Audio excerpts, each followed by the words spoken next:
విపత్కరమైనటువంటి పరిస్థితులు రాష్ట్రంలో ఉన్నటువంటి అన్ని వర్గాలని ఫేస్ చేయడం జరిగింది. అన్ని వ్యవస్థల్ని కూడా సర్వనాశనం చేశారు. ఈరోజు ప్రజలు ఒక మంచి నిర్ణయం తీసుకుని 2024 ఎన్నికల్లో కూటమి ప్రభుత్వానికి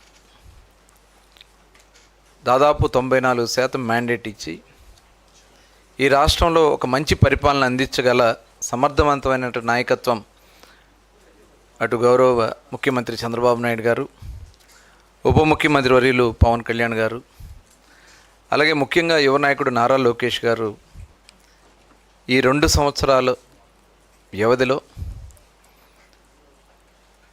ఒక చక్కటి పరిపాలన అందిస్తూ విధ్వంసం నుంచి వికాసం వైపు ఇవాళ రాష్ట్రాన్ని పరుగులు తీపిస్తూ ఉన్నాం. మరి ఆనాడు జరిగినటువంటి విధ్వంసాల్ని మరొకసారి ఈ సందర్భంగా గుర్తు చేసుకోవాలని, ముఖ్యంగా అన్ని డిపార్ట్మెంట్స్ని అస్తవ్యస్తం చేశారు.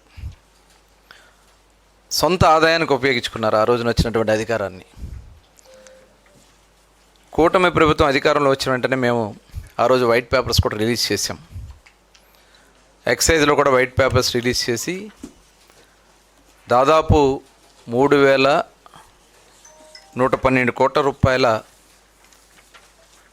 ఆ రోజు దోపిడీ జరిగిందని చెప్పి మేము ఆ రోజున వైట్ పేపర్ రిలీజ్ చేయడం జరిగింది. ముఖ్యంగా కారణాలు ఏంటంటే ఆ రోజున తప్పుదోవ పట్టించిన విధాన వాగ్దానాలు. ఆ రోజున ఆయన జగన్మోహన్ రెడ్డి గారు 2019 ఎన్నికలకు వెళ్ళినటువంటి సందర్భంలో సంపూర్ణ మద్యపాన నిషేధం చేస్తాను, మద్యపాన నిషేధం చేయకపోతే మళ్ళీ 2024 ఎన్నికలకి వెళ్ళనని కూడా చెప్పినటువంటి వ్యక్తి జగన్మోహన్ రెడ్డి గారు. అధికారంలోకి వచ్చిన తర్వాత దశల వారీగా మద్యపాన నిషేధం చేస్తానని చెప్పారు. ఈ 2 మాటలు కూడా ఆయన మాట తప్పి మరి ముఖ్యంగా మహిళలకి వెన్నుపోటు పొడిచాడు. తర్వాత చెప్పారు 5 స్టార్ హోటల్స్కే పరిమితం చేస్తాను, ఎక్కడ కూడా షాప్స్ని అన్నిటి కూడా మద్యపాన నిషేధం చేస్తానని చెప్పాడు. కానీ ఆ రోజు 2020 సంవత్సరంలో 4,380 షాపుల నుంచి తగ్గించినట్టు చూపించి తిరిగి మళ్ళీ పెంచేశారు. పెంచడమే కాకుండా మద్యం రేట్లు కూడా 75% రేట్లు పెంచేశారు. అంటే సామాన్యుడికి దోపిడీ చేశారు. ఆ రోజు 75% రేట్లు పెంచడం వల్ల మొత్తం వ్యవస్థలో అక్కడి నుంచే విపరీతంగా ఎక్సైజ్ నేరాలు పెరిగిపోయినాయి. 321% పెరిగింది. అందుట్లో అరెస్ట్ అయిన వ్యక్తులు దగ్గర 466% పెరిగిపోయారు. ఆ రోజు రాష్ట్రం మొత్తం కూడా సగటున 2,12% నేరాలు పెరిగిపోయినాయి రాష్ట్ర వ్యాప్తంగా. అంటే నాన్ డ్యూటీ పెయిడ్ లిక్కర్ కానీ, ఐడి లిక్కర్ కానీ, విపరీతంగా బెల్ట్ షాప్స్ కానీ, అందుట్లో ఇవన్నీ కూడా తీసుకొచ్చి ఏదైతే స్పూరియస్ లిక్కర్ కానీ, కొంత నాటు సారా విపరీతంగా పెరిగిపోయింది రాష్ట్రంలో. అనేక మంది మరి ఆ లిక్కర్ తీసుకుని మరి ప్రాణాలు కూడా కోల్పోతున్నటువంటి సందర్భాలు ఉన్నాయి. ఈ నాన్ డ్యూటీ పెయిడ్ లిక్కర్ తీసుకురావడం వల్ల రాష్ట్ర ఆదాయం పోయింది. ముఖ్యంగా బోర్డర్ జిల్లాల్లో అయితే మొత్తం పక్క రాష్ట్రాల్లో షాపులు కూడా తీసుకొచ్చి మన బోర్డర్లో పెట్టుకున్నారు. చాలామంది బోర్డర్ జిల్లాల నుంచి అంటే బ్రాండ్లు కూడా లేవు. ఆ రోజున వాళ్ళు చేసినటువంటి విధానాల వల్ల అసలు ముఖ్యంగా దీనికి వాళ్ళు సెబ్ ఏదైతే ఎక్సైజ్ డిపార్ట్మెంట్ని కూడా ముక్కలు చేశారు. అంటే వాళ్ళకి అనుకూలంగా మార్చుకున్నారు. ఆ రోజు వరకు ఉన్నటువంటి ఎన్ఫోర్స్మెంట్ వింగ్ని అంతా కూడా తీసి ఎస్సీబీ అని సెబ్ అని పెట్టి ఎక్సైజ్ డిపార్ట్మెంట్ నుంచి తీసుకు వాళ్ళని పోలీస్తో కూడా లింక్ చేసి వాళ్ళకి ఎటువంటి అధికారాలు లేకుండా చేశారు. దానివల్ల అసలు ఎన్ఫోర్స్మెంట్ వింగ్ అనేది లేకుండా పోయింది. ఇవన్నీ చూసుకుంటే పక్క రాష్ట్రం ఉన్నటువంటి తెలంగాణతో 2014-19లో ఆంధ్ర రాష్ట్రానికి తెలంగాణ రాష్ట్రానికి ఉన్నటువంటి వ్యత్యాసం 4186 కోట్లు మాత్రమే. 2014 నుంచి 19 మధ్యన వాళ్ళు కొద్దిగా మనకంటే కూడా ఎక్కువ ఉన్నారు. 4186 కోట్లు మాత్రమే వాళ్ళకి మనకున్న వ్యత్యాసం. కానీ 2024 వచ్చేటప్పుడు 19-24 వచ్చేటప్పటికి 42,762 కోట్ల రూపాయలు వ్యత్యాసం వచ్చేసింది, డిఫరెన్స్. వాళ్ళు బాగా గ్రోత్ పెరిగింది.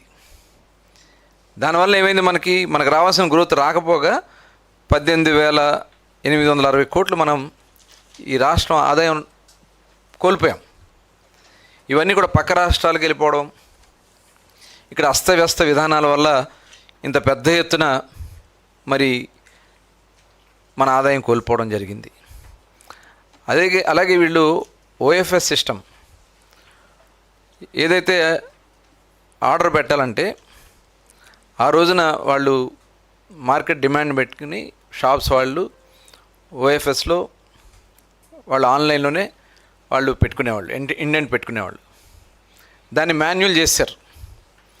ఎందుకంటే వాళ్ళు చెప్పిన బ్రాండ్లు మాత్రమే ఆ షాపులో ఉండే విధంగా చేసే విధంగా ఆ పాలసీలో వాళ్ళు గవర్నమెంట్ షాప్స్ అని మార్చేసి వాళ్ళ అనుయాయులకు ఆ షాపులన్నీ కూడా మెయింటెనెన్స్ ఇచ్చేసి అక్కడ వాళ్ళకి కావాల్సిన బ్రాండ్లు మాత్రమే అందులో అవైలబిలిటీ ఉండే విధంగా ఏర్పాటు చేసుకుంటూ కొత్తగా 26 కొత్త కంపెనీలు వచ్చేసినాయి మార్కెట్లోకి. అప్పటి వరకు లేవు. ఆ 26 కంపెనీలు సృష్టించారు వీళ్ళు.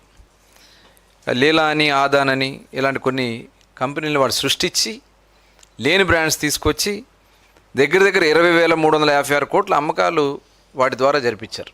ఇలాంటి కొన్ని సంస్థలు 26 సంస్థలు తీసుకొచ్చి సబ్లీజులు, కొన్ని డిస్టిలరీస్ని సబ్లీజుల కింద తీసుకోవడం,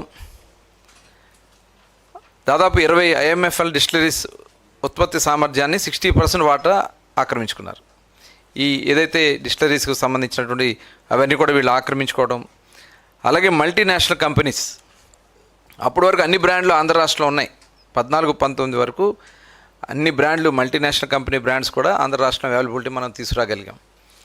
కానీ 19-24లో మల్టీనేషనల్ కంపెనీలు అన్నిటికి కూడా వాళ్ళకి ఆర్డర్స్ ఇవ్వకుండా అప్పటి వరకు 53.21% షేర్ ఉంది వాళ్ళ మార్కెట్, మల్టీనేషనల్ కంపెనీ షేర్.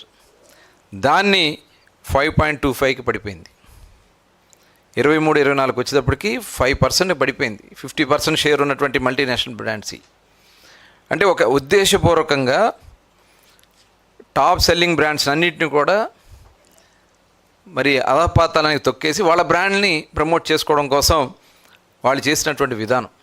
అంటే అధికారం ఉంది కదా అని చెప్పి ఏదైనా చేసుకోవచ్చే దానికి ముఖ్యంగా దీన్ని వాళ్ళు ఉపయోగించుకున్నారు.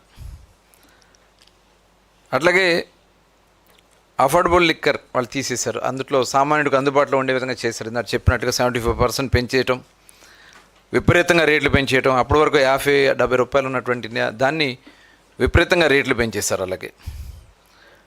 అట్లాగే మొత్తం కూడా క్యాష్ పేమెంట్సే, నో డిజిటల్ పేమెంట్స్.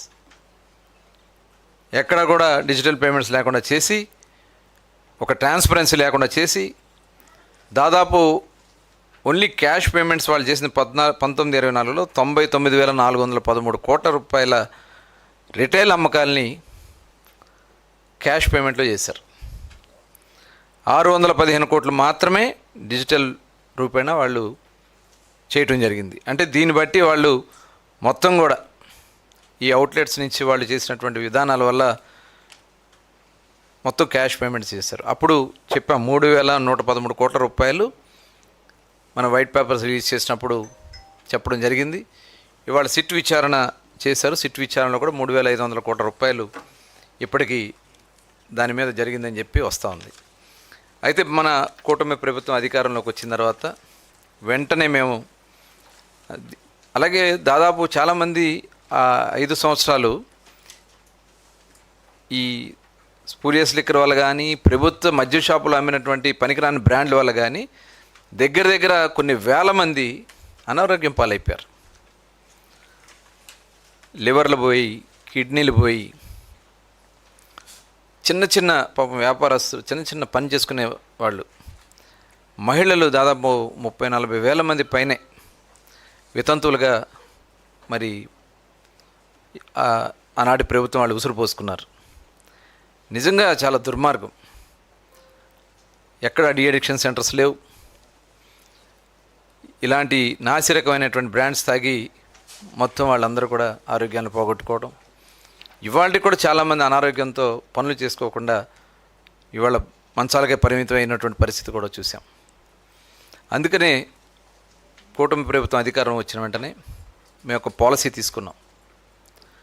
ఆ నూతన పాలసీలో మరి రీటైల్గా ఏదైతే షాప్స్ అన్నీ కూడా ప్రైవేట్ రీటైల్ షాప్స్ ద్వారా ఏర్పాటు చేయించడం, తిరిగి మళ్ళీ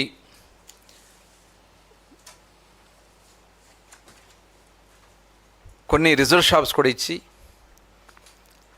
ఏదైతే కళ్ళు గీత వృత్తిలో ఉన్నటువంటి వారికి, సొండి సామాజిక వర్గం వారికి 10% రిజర్వ్ చేశాం. అవన్నీ కూడా చాలా ట్రాన్స్పరెంట్. వాళ్ళకు కూడా దాంట్లో లైసెన్స్ ఫీజులు కూడా 50% చేసి మళ్ళీ మొత్తం అన్ని షాప్స్ను కూడా ఏర్పాటు చేయడం కూడా జరిగింది. అట్లాగే కొత్త బార్ పాలసీ కూడా తీసుకొచ్చాం. బార్ పాలసీని కూడా ఎక్కడ ఇటువంటి ఇది లేకుండా ట్రాన్స్పరెంట్గా చేసాం. దానివల్ల ఏదైతే మనం అప్లికేషన్ ఫీజే దగ్గర దగ్గర 1900 కోట్ల రూపాయలు అప్లికేషన్ ఫీజు వచ్చింది. అట్లాగే అన్ని బ్రాండ్స్ కూడా అవైలబిలిటీలో తీసుకొచ్చాం. 46 ఐఎంఎఫ్ఎల్ బ్రాండ్లు, బీర్ బ్రాండ్లు కూడా ఒక 4 కొత్త బీర్ బ్రాండ్స్ తీసుకొచ్చాం. అంతకుముందు ఈ ఎంఆర్పి పక్క రాష్ట్రాలకి మనకి వేరియేషన్ ఉండటం వల్ల విపరీతంగా పక్క రాష్ట్రాల నుంచి మనకు రావడం, మన వాళ్ళు అటు వెళ్ళడం, ఇలా మన రెవెన్యూ చాలా మనం లాస్ అయ్యేవాళ్ళం. ఇవాళ అవన్నీ కూడా కరెక్ట్ చేసాం. అవసరమైతే పక్క రాష్ట్రం కన్నా కొద్దిగా తక్కువే ఉండే విధంగా చేసాం. దానివల్ల బోర్డర్ జిల్లాల్లో 30-40% మనకి గ్రోత్ పెరిగింది అక్కడ రెవెన్యూ. ఎందువల్లంటే అన్ని బ్రాండ్స్ అవైలబిలిటీలో తీసుకొచ్చాం. పక్క రాష్ట్రాలతో పాటు సమానంగా రేట్లు కూడా పక్క రాష్ట్రాలతో పాటు సమానంగా మనం ఏర్పాటు చేసుకోవడం వల్ల మనకి మన వాళ్ళు మన దగ్గరే ఇంకా అక్కడి నుంచి కూడా మన రాష్ట్రానికి వస్తున్నారు. ఇంకా అన్ని బ్రాండ్లు మన అవైలబిలిటీలో తీసుకురావడం వల్ల. అట్లాగే మళ్ళీ డిపార్ట్మెంట్ మొత్తాన్ని కూడా ఎక్సైజ్ డిపార్ట్మెంట్ని, సెబ్ని తీసేసి మళ్ళీ ఎన్ఫోర్స్మెంట్ వింగ్ అంతా కూడా మరి పూర్తిగా దాన్ని బలోపేతం చేశాం. దానివల్ల ఈరోజు మళ్ళీ ఎన్ఫోర్స్మెంట్ వింగ్ని కరెక్ట్ చేసుకోవడం, ఐడీని కూడా నవోదయం ప్రోగ్రాం తీసుకుని ఐడీని కూడా కంట్రోల్ చేసాం. టోటల్ 20 అన్ని జిల్లాలని కూడా ఇవాళ ఐడి ఫ్రీ కింద చేయగలిగాం. అట్లాగే ఓఎఫ్ఎస్ సిస్టమ్ కూడా మళ్ళీ తీసుకొచ్చాం. ఆటోమేటెడ్గా వాళ్ళు ఆన్లైన్లోనే ఇంటెంట్ పెట్టుకునే విధంగా తీసుకురావడం వల్ల వాళ్ళకి కావాల్సిన బ్రాండ్ వాళ్ళు ఏర్పాటు చేసుకున్నారు. గతంలో అయితే మాన్యువల్ పెట్టడం వల్ల వాళ్ళు చెప్పిన వాళ్ళు తీసుకోవాల్సిన పరిస్థితి వచ్చేది. అవన్నీ కూడా ఇవాళ పూర్తిగా చేయగలుగుతున్నాం. అట్లాగే ల్యాబ్స్ పెట్టి దాదాపు 4 ప్రాంతాల్లో ల్యాబ్స్ పెట్టి 13 రకాలైనటువంటి టెస్టులు చేస్తున్నాం ఎప్పటికప్పుడు.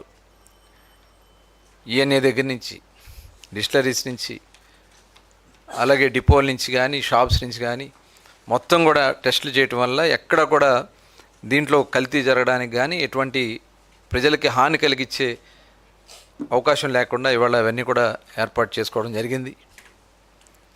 అలాగే మల్టీనేషనల్ కంపెనీస్ అన్నింటిని కూడా మరి ఈరోజు మళ్ళీ తిరిగి మన రాష్ట్రంలో తీసుకొచ్చాం.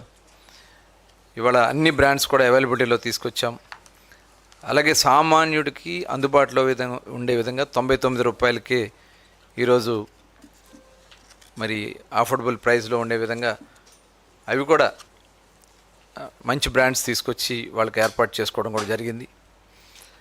మరి ఈరోజు కూడా దాంట్లో డిజిటల్ పేమెంట్స్ కూడా దాదాపు 60% దగ్గర డిజిటల్ పేమెంట్స్కి వెళ్తూ ఉన్నారు. అంత టోటల్ డిజిటల్ చేసాం. అలాగే ఇప్పుడు ఇవాళ సిట్ విచారణ కూడా జరుగుతూ ఉంది.